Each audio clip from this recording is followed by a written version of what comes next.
Hello दोस्तों, welcome to toppers village. अब हम आगे के क्वेश्चन देखते हैं एक्सरसाइज 10.2 के।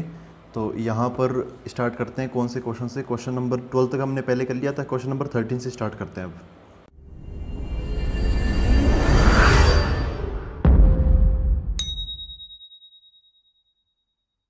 तो दोस्तों क्वेश्चन नंबर 13 में बोला है find equation of the line passing through point 2,2 and cutting off intercepts on the axis whose sum is 9। ठीक है, तो यहाँ पर ना एक तो पॉइंट दे रखा है कि जो लाइन है वो 2,2 से पास हो रही है और इंटरसेप्ट्स का सम दे रखा है 9।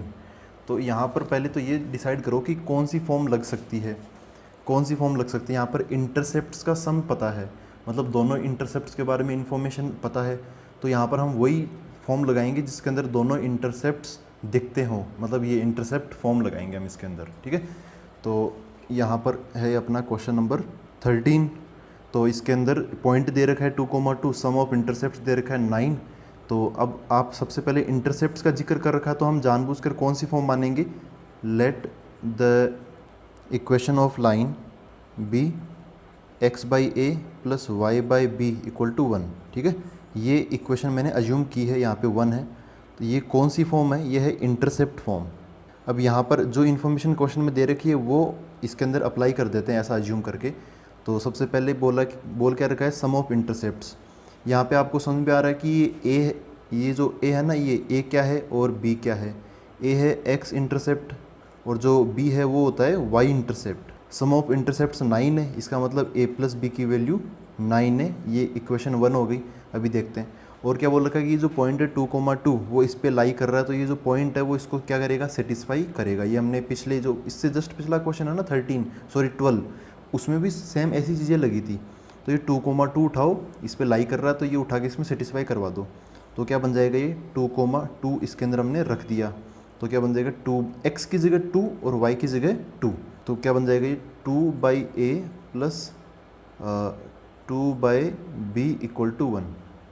अब एक इक्वेशन ये है, दूसरी इक्वेशन ये है। तो इनसे अब ए और बी की अगर वैल्यू मिल जाए तो हम क्या कर सकते हैं, इनकी जो भी है वो वैल्यू सब कुछ पता कर सकते हैं। ठीक है, तो एक काम करते हैं, यहाँ से एक की वैल्यू उठा के मैं इसमें डाल देता हूँ, है ना। एक की वैल्यू उठा के इसमें रख देता हूँ। तो एक की वैल्यू यहाँ से क्या आई, ये उधर चला जाएगा तो 9 माइनस बी। ये एक की वैल्यू उठा के यहाँ पे रख देता हूँ मैं, बाई इक्वेशन 1 एंड 2 ऐसे बोल देता हूँ, बाय इक्वेशन 1 एंड 2। तो ये क्या बन जाएगा, 2/a, ए की जगह क्या बन जाएगा, 9 minus b plus 2/b equal to 1, ये बन गया। अब एलसीएम ले, इधर चला गया इधर चला गया, तो ये ऐसा बन जाएगा 9 माइनस बी और यहाँ पे b, ये इससे मल्टीप्लाई होगा तो क्या बन जाएगा 2b। ये इससे मल्टीप्लाई होगा तो क्या बन जाएगा 9 इंटू 2 18, b इंटू 2 माइनस का 2b इक्वल टू यहाँ पर 1। तो 2b से 2b कैंसिल हो जाएगा। अब कैलकुलेशन को आगे करते हैं। तो ऊपर की तरफ क्या बचा यहाँ पे 18 और नीचे की तरफ इसको ओपन कर लेते हैं ना, ब्रैकेट ओपन कर लेते हैं। तो ये 9b हो गया minus b into b square हो जाएगा इक्वल टू यहाँ पर 1 बन जाएगा। और अब क्रॉस मल्टीप्लाई कर लेते तो 18 इक्वल टू ये उधर चला गया 9b माइनस बी स्क्वायर। इन दोनों को इधर ले आता हूँ, b square minus 9b plus 18 equal to 0, ये बन गया। तो अब इसको ना सोल्व करना पड़ेगा हमें, ये क्वाड्रेटिक बन गई। तो यहाँ पर ये बन जाएगा b square minus, by splitting middle term करें तो 9b के 2 टुकड़े हो जाएंगे 3b माइनस 6b प्लस ये 18, क्योंकि 18 भी आ जाएगा। इन दोनों को मल्टीप्लाई कर 0 इधर, इन दोनों को मल्टीप्लाई करेंगे तो 18 भी हमें मिल जाएगा। तो इनमें क्या कॉमन आ गया, b कॉमन आ गया, ये बच गया b माइनस 3। इनमें क्या कॉमन आ गया -6, ये बच गया है b माइनस 3 इक्वल टू 0। तो ये क्या बचा b माइनस 3 और ये b माइनस 6 इक्वल टू 0। यहाँ से b की वैल्यू क्या आई 3, यहाँ से b की वैल्यू क्या आई 6। ठीक है, b की वैल्यू एक टाइम पे एक ही अलाउड है, दोनों अलाउड नहीं है। तो पहले मैं b की वैल्यू 3 ले लेता हूँ।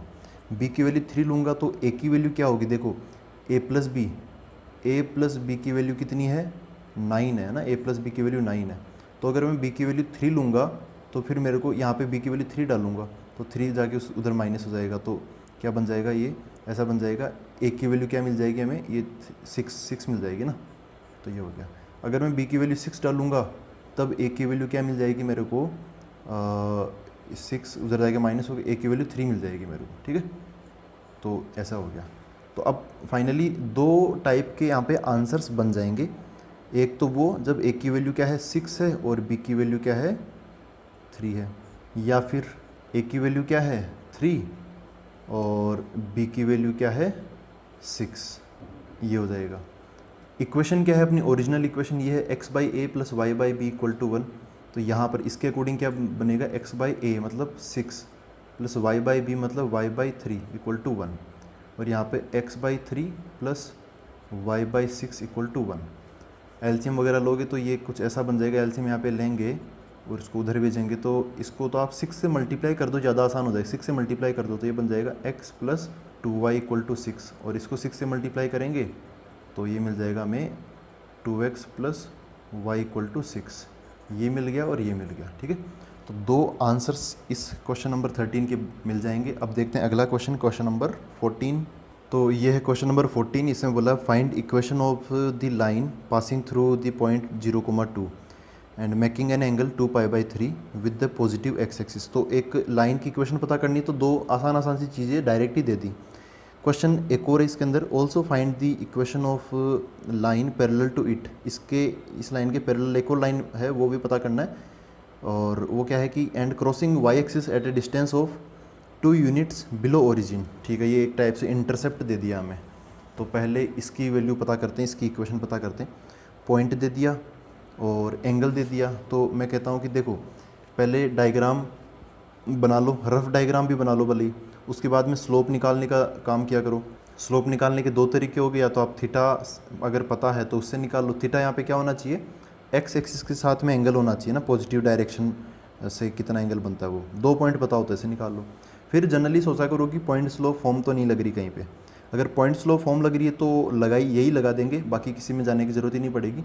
लेकिन ये नहीं लग रही तो फिर बाकी कोई फॉर्म देखेंगे। लेकिन अपने वाले क्वेश्चन में देखो पॉइंट दे रखा है तो हमें एक पॉइंट मिल रहा है, एंगल दे रखा है तो एंगल दे रखा तो उससे एंगल का tan ले लेंगे, क्योंकि एंगल वही दे रखा जो कि हमें चाहिए। यहाँ पे थीटा वही होता है जो कि यहाँ पे दे रखा है, angle with positive x axis. वो भी ये नहीं बोल रखा है एंटी क्लॉकवाइज डायरेक्शन में, लेकिन होता वही एंटी क्लॉकवाइज डायरेक्शन। तो ये मिल जाएगा, स्लोप मिल जाए, पॉइंट स्लोप मिल जाएगी, पॉइंट पता ही है, तो ऐसे हम इक्वेशन पता कर लेंगे, ठीक है। तो मोस्ट ऑफ द क्वेश्चन में यही फॉर्म लगती है। यहाँ पर सबसे पहले स्लोप निकाल लेते हैं, see slope equal to m equal to क्या, tan थीटा, और ये क्या है एक्चुअल में थीटा ही दे रखा है। तो क्या बन जाएगा m equal to tan theta. Theta कितना है 2π/3। 2π/3 कितना होता है, ये होता है 120 डिग्री, 120 डिग्री। तो कितना tan 120 डिग्री कितना होता है, tan 60 होता है √3। तो ये भी वैसे √3 ही होगा लेकिन माइनस में हो जाएगा, ठीक है। तो ये ट्रिग्नोमेट्री का पार्ट है, ये छोटी मोटी वैल्यूज़ आपको पता होनी चाहिए। 120, 135 और कौन सा आता है वो 150, इनका tan पता होना चाहिए आपको। खैर, तो हमें पॉइंट मिल गया, ये रहा, स्लोप मिल गई ये रही √3। तो बाय कौन सी form, point slope form. By point slope form देखो क्या होगा, ये मिलेगी हमें इक्वेशन y माइनस y1 कितना है 2 इक्वल टू m की जगह कितना है -√3, फिर x माइनस x1 कितना है 0, ऐसे हो गया। तो y माइनस 2 इक्वल टू ये उधर चला गया तो -√3x, ये उधर चला गया तो क्या मिल गया हमें, ये उधर गया तो y equal to -√3x plus 2 हो गया, -2 उधर जाएगा तो प्लस का 2 जाएगा। ये हमें इक्वेशन मिल गई। तो यहाँ तक का पहले पार्ट का काम हो गया। अब दूसरे पार्ट में क्या बोला है, also find the equation of line parallel to it and crossing y axis at a distance of 2 units below origin. तो थोड़ा बहुत रफ डायग्राम सा ही बना लेता हूँ मैं, एग्जैक्ट डायग्राम नहीं बना रहा। ऐसा है कि समझो इसकी स्लोप कितनी -√3 है, तो ऐसा समझो कि एक लाइन ऐसे है, ठीक है। ये अपनी लाइन नंबर 1 है जो कि हम पता कर चुके हैं, ये समझ लो कि ये L1 है, तो ये अपनी L1 है, ठीक। अब हमें दूसरी लाइन पता करनी है। दूसरी लाइन की क्या खासियत है, जो L2 है वो इसी के पैरेलल है, और कहाँ से गुजर रही है, इसने बोला क्वेश्चन में 2 units below origin. Y axis को कट करती हुई जा रही, लेकिन वाई एक्सिस को ओरिजिन से 2 यूनिट नीचे की तरफ कट करती हुई जा रही, मतलब यहाँ से गुजर रही है वो लाइन, और इसके क्या है पैरेलल है। तो कैसा डायग्राम बन सकता है इसका, कुछ इस प्रकार का डायग्राम बन सकता है। ये क्या है, L2 है। ये जो L2 है वो किसके पैरेलल है? इसके पैरेलल है, ठीक है। तो अब एक कंसेप्ट तो ये लगेगा कि यहाँ पर जब पैरेलल लाइंस होती है ना, जब लाइंस क्या होती है पैरेलल, तब इनकी जो स्लोप्स है वो क्या होती है? बराबर। अगर मैं इसकी स्लोप m1 बोलूँ, इसकी स्लोप m2 बोलूँ, तो m1 बराबर क्या होगा? m2 होगा। अच्छा, L1 की स्लोप क्या है? अभी हमने यहाँ पे निकाली है, ये ना, ये L1 की स्लोप है पहली लाइन की, तो मैं इसको m1 बोल देता हूँ। यहाँ पर ये m1 ही हमने यहाँ पे रखा है। तो m1 किसके बराबर है? -√3। m1 m2 बराबर है, ये -√3 हम निकाल चुके हैं, तो m2 भी क्या हो जाएगा? -√3। अच्छा, यहाँ पर एक और इन्फॉर्मेशन दे रखी है कि ये जो लाइन है वो ओरिजिन से 2 यूनिट्स नीचे की तरफ वाई एक्सिस को कट करते हुए गुजर रही है। तो 2 यूनिट नीचे की तरफ आएंगे तो हम यहाँ इस पॉइंट पे पहुँच जाएंगे। इस पॉइंट के कोऑर्डिनेट ही निकाल लो आप, क्या होंगे इस पॉइंट के कोऑर्डिनेट? इस पॉइंट के कोऑर्डिनेट हो जाएंगे, अब वाई एक्सिस पे तो एक्स कोऑर्डिनेट 0 हो जाएगा और वाई कोऑर्डिनेट -2 हो जाएगा, ठीक है। तो अब हम L2 के बारे में हमें सारी चीज़ें पता चल गई, हम L2 की इक्वेशन निकाल लेते हैं। L2 के ऊपर एक पॉइंट मिल गया, ये तो मिल गया हमें एक पॉइंट, और ये हमें मिल गई इसकी स्लोप। तो L2 पर पॉइंट स्लोप फॉर्म लगा देता हूँ, ठीक है। तो अब मैं डायरेक्ट ही बोल देता हूँ कि L2 की इक्वेशन क्या होगी? बाई पॉइंट स्लोप फॉर्म, वो लिखने की ज़रूरत नहीं है। क्या लिखूँगा मैं? y माइनस y1 आएगा, इसके ऊपर उपस्थित जो पॉइंट है ना उसका y कोऑर्डिनेट -2 इक्वल टू यहाँ पे m आएगा, m कितना है? -√3। दोनों की स्लोप सेम ही होगी। इधर आएगा x माइनस x1 क्या आ जाएगा? 0, यहाँ पे 0 हो जाएगा, ठीक है।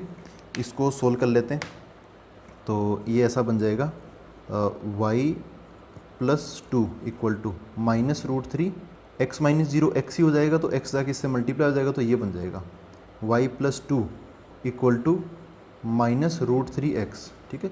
ये लाइन नंबर 2 है और वो लाइन नंबर 1 है। तो दोनों लाइंस हमने पता कर लिए। अब अगला क्वेश्चन देखते हैं, क्वेश्चन नंबर 15। देखो दोस्तों, क्वेश्चन नंबर 15 ये है, अच्छा क्वेश्चन है, मतलब है छोटा सा ही, लेकिन इसके अंदर इन्फॉर्मेशन है ना वो मतलब अच्छे तरीके से दे रखी है। The perpendicular from the origin to a line, origin से हम एक लाइन पे परपेंडिकुलर डाल रहे हैं, तो क्या बोला है कि the perpendicular from the origin to a line meets it at the point -2,9। वो परपेंडिकुलर जाके उस लाइन पर कहाँ पे परपेंडिकुलर बना रहा है? -2,9 पर। Find the equation of the line, बस इतना सा बोल रखा है। तो इन्फॉर्मेशन बहुत कम शब्दों में बहुत सारी इन्फॉर्मेशन दे रखी है, मतलब कंप्लीट ही दे रखी है इन्फॉर्मेशन, लेकिन हमें इसमें ढूंढना पड़ेगा चीज़ों को। तो पॉइंट क्या अपना पॉइंट है यहाँ पे -2,9। देखो डायग्राम बनाते हैं, -2,9 अगर एग्जैक्ट डायग्राम बनाएं तो सेकंड क्वाड्रेंट में होगा, तो एग्जैक्ट ही बना के देखते हैं क्या होगा। तो ये हुआ वाई एक्सिस, एक्स एक्सिस। अपनी जो लाइन है वो कुछ इस प्रकार होगी, कुछ समझो कि ऐसे बनेगी वो लाइन, ठीक है। अब इस लाइन पर हो क्या रहा है? ओरिजिन से हमने परपेंडिकुलर डाला इस लाइन पर, तो परपेंडिकुलर डालेंगे तो वो परपेंडिकुलर करीबन कुछ इस प्रकार जाके मिलेगा और यहाँ पे 90 डिग्री बना लेगा, ठीक है। बोला गया है क्वेश्चन की लैंग्वेज, अब एक बार और देख लेते तो और क्लियर हो जाएगा। तो यहाँ पर क्वेश्चन की लैंग्वेज ये है, the perpendicular from the origin to a line meets it at the point -2,9, ठीक है। यहाँ से जब हम इस पर परपेंडिकुलर डालेंगे तो ये जो परपेंडिकुलर है वो इस लाइन को -2,9 पर मिलेगा, मतलब यहाँ पर ये पॉइंट क्या है? -2,9 है ये पॉइंट, ठीक है। इस पॉइंट को मैं क्या बोल देता हूँ? ए बोल देता हूँ, ठीक है। ये ओ हो गया, इसके ऊपर एक और पॉइंट ले लेता हूँ, यहाँ पर ले लो, पी ले लो, यहाँ पे कहीं भी ले लो, एक पॉइंट ले लिया मैंने पी। हमें किसकी इक्वेशन बतानी है? इस रेड वाली लाइन की इक्वेशन हमें बतानी है। ये तो परपेंडिकुलर है और ये अपनी एग्जैक्टली लाइन है, तो हमें लाइन चाहिए ए पी, इसकी इक्वेशन हमें पता करनी है, ठीक है। तो अब यहाँ पर इस लाइन की इक्वेशन पता करनी है, तो वही मेन दो चीज़ों के बारे में सोचो कि एक तो हमें मिल जाए पॉइंट और एक चीज़ इसकी मिल जाए हमें स्लोप। तो पॉइंट स्लोप फॉर्म से, है ना, पॉइंट स्लोप फॉर्म से हम फिर ये फॉर्म लगा के इसका आंसर लिख देंगे। तो ये जो रेड वाली लाइन है ना, हम इसी की इक्वेशन तो चाहिए ये। क्या इस पर हमें कोई पॉइंट पता है? बिल्कुल पता है, ए पता है हमें कितना? -2,9, ये ए पॉइंट हमें पता है। स्लोप चाहिए हमें, ए पी की स्लोप चाहिए, ए पी की क्या चाहिए? एम ए पी चाहिए, मतलब स्लोप ऑफ ए पी हमें चाहिए, ठीक है, क्वेश्चन मार्क। अब ये देखो कैसे निकालेंगे। यहाँ पे एक नाम ले रखा है परपेंडिकुलर, तो उस शब्द को हम यूज़ में लेंगे। यहाँ पे परपेंडिकुलर है, तो एक कंसेप्ट होता है कि जैसे दो लाइन्स है वो आपस में परपेंडिकुलर है, इसकी स्लोप m1 है, इसकी स्लोप m2 है, तो परपेंडिकुलर लाइन्स के केस में इनका स्लोप्स का product m1 m2 equal to कितना होता है -1 के बराबर होता है। यही कंसेप्ट मैं यहाँ पे लगाऊंगा।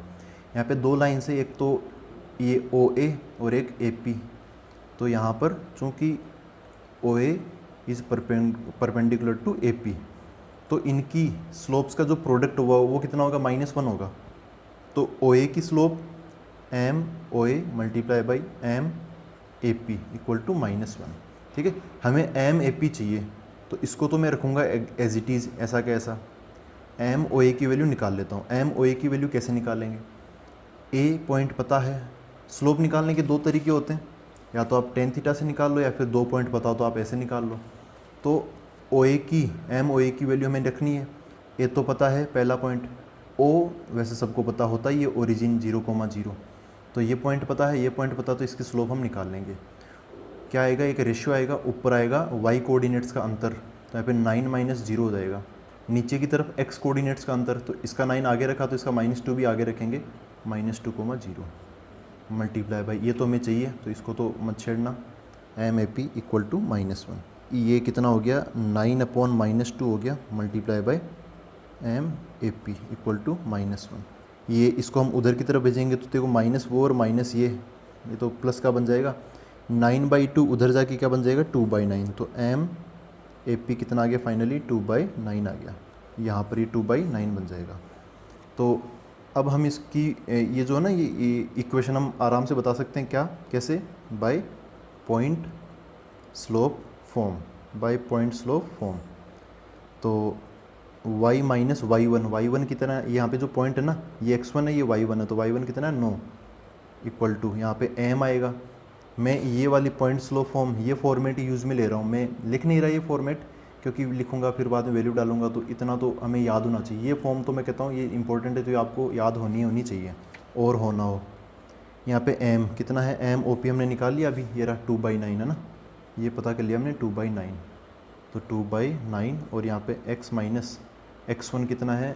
-2, तो माइनस प्लस अभी लिख देंगे इसको। इस 9 को इधर ले आओ, तो 9 क्या हो गया? ये 9y माइनस 9 9 जा 81। कैलकुलेशन दोस्तों एक बार आप देख लेना, हो सकता है मैंने कुछ गलती कर दी हो। 2 × x 2x, और यहाँ पे +2 हो गया, +2 जब 2 से मल्टीप्लाई होगा तो +4 हो जाएगा। और छोटी मोटी कैलकुलेशन इन सबको, इस 81 को इधर ले जाता हूँ, तो ये क्या हो गया? 9y इक्वल टू 21x, ये उधर जाके इसमें जुड़ जाएगा, तो क्या हो जाएगा? 85 बन जाएगा। तो ये बन गया इसका आंसर। क्वेश्चन नंबर 15 हो गया। अब देखते हैं क्वेश्चन नंबर 16। तो दोस्तों ये है question number 16। The length L in centimeters of a copper rod is a linear function of its Celsius temperature C. In an experiment, if L equal to 124.942 when C equal to 20 and L equal to 125.134 when C equal to 110, express L in terms of C। तो C यहाँ पर क्या है? Celsius है temperature, और L length है, और यहाँ पे देर की रोड है, तो उसमें क्या हो रहा है कि जब टेम्परेचर 20 डिग्री सेल्सियस है तो उसकी लेंथ ये है, जब टेम्परेचर बढ़ा दिया 110 डिग्री कर दिया तो फिर लेंथ थोड़ी सी बढ़ गई। तो एक लीनियर फंक्शन, क्वेश्चन में बोला है लीनियर फंक्शन है, तो लीनियर फंक्शन का मतलब क्या है? एक लाइन है ना। यहाँ पे एक चीज़ यूज़ में लिया ना कि लीनियर फंक्शन, तो इसका मतलब क्या है कि इनके बीच में जो रिलेशन है ना, रिलेशन, वो रिलेशन एक स्ट्रेट लाइन की है।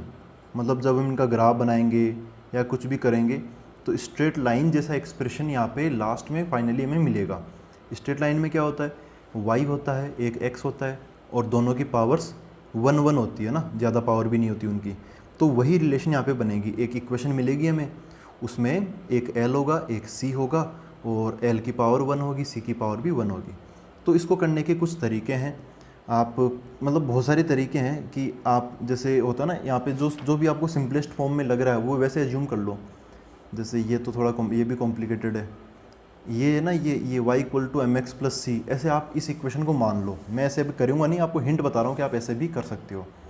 कि यहाँ पे समझ लो कि L को हमें C की टर्म्स में लिखना है, तो समझ लो कि जो y है ना, y उसकी जगह आप रख दो L, ठीक है। और जैसे मैं यहाँ पे लिख ही देता हूँ L बराबर, फिर यहाँ पे mx प्लस सी, तो सी की जगह कुछ और लिख देंगे, ऐसा आ जाएगा एम, एक्स की जगह क्या आ जाएगा, सी आ जाएगा, सी प्लस इस सी की जगह आप कुछ लिख दो डी, ऐसे लिख दो। तो ऐसा हो गया, ये रहा अपना एल और ये रहा अपना सी। अब यहाँ पे दो अननोन बच गए, एक तो एम और एक डी। तो अब ये कंडीशन इसीलिए दे रखी है, सी की वैल्यू 20 है तो एल की वैल्यू ये है, सी की वैल्यू ये है तो ये। तो जब आप ये दोनों सी बराबर और एल बराबर इसमें डालोगे तो एम और डी में एक रिलेशन मिल जाएगी, एक इक्वेशन मिल जाएगी। जब आप ये डालोगे तो दूसरी इक्वेशन मिल जाएगी, दोनों इक्वेशन को सोल्व कर लेंगे, एम और डी की वैल्यू में पता चल जाएगी। ठीक है, तो एक तरीका तो ये है, आप ऐसे पहले से जो फॉर्मेट है उसमें आप मान लो और जो वैल्यूज है वो सेटिस्फाई करा के जो अननोन है उसकी वैल्यू पता कर लो। दूसरा तरीका क्या है, जब हमें बोल ही दिया कि लीनियर फंक्शन है तो क्या बनेगी, स्ट्रेट लाइन बनेगी। तो क्यों ना हम इनको वैसे ही एज्यूम करें जैसे हम स्ट्रेट लाइन की इक्वेशन निकालते हैं। एक्सप्रेस करना मतलब रिलेशन निकालना, रिलेशन निकालना मतलब एक इक्वेशन पता करना है हमें। इक्वेशन लाइन की ही पता करेंगे, बोला यहाँ पे लीनियर है तो लाइन की इक्वेशन का देखो फॉर्मेट क्या होता है, ये होता है वाई माइनस। अच्छा एक और चीज़ देखो, जैसे इनको आप थोड़ा सा रोल प्ले वाली बात है यहाँ पे, जैसे सी आ गया, एल आ गया, और हम जब इक्वेशन निकालते हैं लाइन की उसमें एक्स और वाई होता है, एक पॉइंट x1 y1, दूसरा पॉइंट x2 y2। ऐसे यहाँ पर ये c1 l1 है, ये c2 l2 है। तो ऐसे समझ लो c का मतलब x समझ लो और l का मतलब y समझ लो। अगर आप उल्टा करोगे कि l को x और c को y, तब भी कोई दिक्कत नहीं है, तब भी चल जाएगा अपना क्वेश्चन। ठीक है, तो ये ऐसा हो गया, ये जो इन्फॉर्मेशन दे रखी है क्या है, c1 l1 है, और ये इन्फॉर्मेशन समझ लो c की वैल्यू 110, तो ये c2 समझ लो इसको, तो l की वैल्यू ये है तो इसको आप l2 समझ लो उसके करस्पॉन्डिंग। ठीक है, तो ऐसे आप रिलेट कर सकते हो चीज़ों को। देखो c1 l1 दे दिया, c2, तो 2 पॉइंट मिल गए ना हमें। c की जगह आप एक x समझो तो ये x1 y1 है, ये x2 y2 है। तो हमें एक टाइप से दो इन्फॉर्मेशन दे रखी है, तो हमें 2 पॉइंट दे रखे हैं, तो हम 2 पॉइंट फॉर्म लगा के इसको निपटा सकते हैं ना, 2 पॉइंट फॉर्म लगा के। एक बार मैं ये उधर लिखता हूँ, फिर इसको देखो आगे करेंगे। जो 2 पॉइंट फॉर्म है ये मैं लिख रहा हूँ, y माइनस वाई वन बराबर इधर आता है y2 minus y one upon x2 minus x1, ये स्लोप वाला पार्ट है, इंटू x माइनस x1 ऐसे। अब यहाँ पे जहाँ जहाँ पे y दिख रहा है वहाँ पे मैं l डाल देता हूँ, है ना, y की जगह l, l की जगह y और c की जगह x, ऐसे। तो x की जगह c डाल देता हूँ मैं, x की जगह c रिप्लेस कर देता हूँ। तो y की जगह l, ये क्या बन जाएगा, l माइनस वाई वन का क्या बन जाएगा, l1 बराबर y2 y1, ये क्या बन जाएगा, l2 minus l1 divide by x की जगह c डाल दो, तो x2 क्या बन जाएगा, c2 माइनस x1 c1, यहाँ पे ये बन जाएगा c माइनस c1। ठीक है, तो बहुत आसान है करना, समझना चीज़ों को। तो l माइनस l1 देखो, अब यहाँ पे जो रिलेटेड चीज़ें ना वो रिलेटेड चीज़ें पुट कर दो करस्पॉन्डिंग। तो यहाँ पे हमें l1 की ज़रूरत पड़ेगी, तो l1 की जगह क्या आ जाएगा, ये आ जाएगा, है ना, ये l1, ये c1, ये c2, ये l2, ये दूसरी कंडीशन, ये पहली कंडीशन। ये आ जाएगा कितना, 124.942। थोड़ा सा कॉम्प्लिकेटेड है लेकिन लिख दो इसको।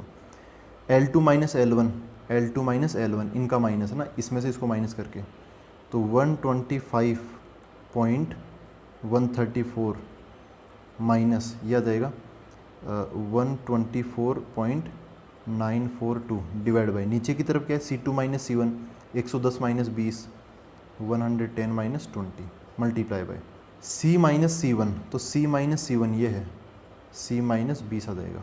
इसको सोल्व कर लेते हैं, तो इसमें ज़्यादा माथापच्ची नहीं करेंगे, कैलकुलेशन बहुत बड़ी हो जाएगी, हम बस थोड़ा सा अरेंज करके इसको छोड़ देंगे। l माइनस 124.942 इक्वल टू, यहाँ पर इसको माइनस करेंगे तो यहाँ पे 4 माइनस 2 बच जाएगा, फिर 4, ये 3 है और ये 4 है ना, ये सब्ट्रैक्शन है, ये सब्ट्रैक्शन कर रहा हूँ मैं। तो 13 माइनस 4 कितना हो जाएगा, 9 हो गया, यहाँ पे 0 बच गया, तो ये 10 बन जाएगा, 10 माइनस 9 कितना हो गया, 1 बच जाएगा, पॉइंट लग गया। यहाँ पे 4 हो गया था, वो एक कैरी ऑन कर दिया था ना, तो यहाँ पे 4 हो गया था, तो ये क्या बचा 124, तो 0 बच जाएगा आगे नीचे की तरफ। 110 माइनस 20 कितना हो गया, 70 नहीं 90 हो गया, 90 हो गया, यहाँ पे c माइनस 20 हो गया। ठीक है, तो आप चाहो तो इसको यहीं पे छोड़ सकते हो, आपकी श्रद्धा हो तो और आगे कर लो, ठीक है, कोई दिक्कत नहीं है। तो मैं इसको यहीं पे छोड़ रहा हूँ, और आज 4 क्वेश्चन हो गए, अब 4 क्वेश्चन और बचते हैं तो वो हम अगले वीडियो में कवर कर लेंगे। तो मिलते हैं अब आगे, थैंक यू वेरी मच।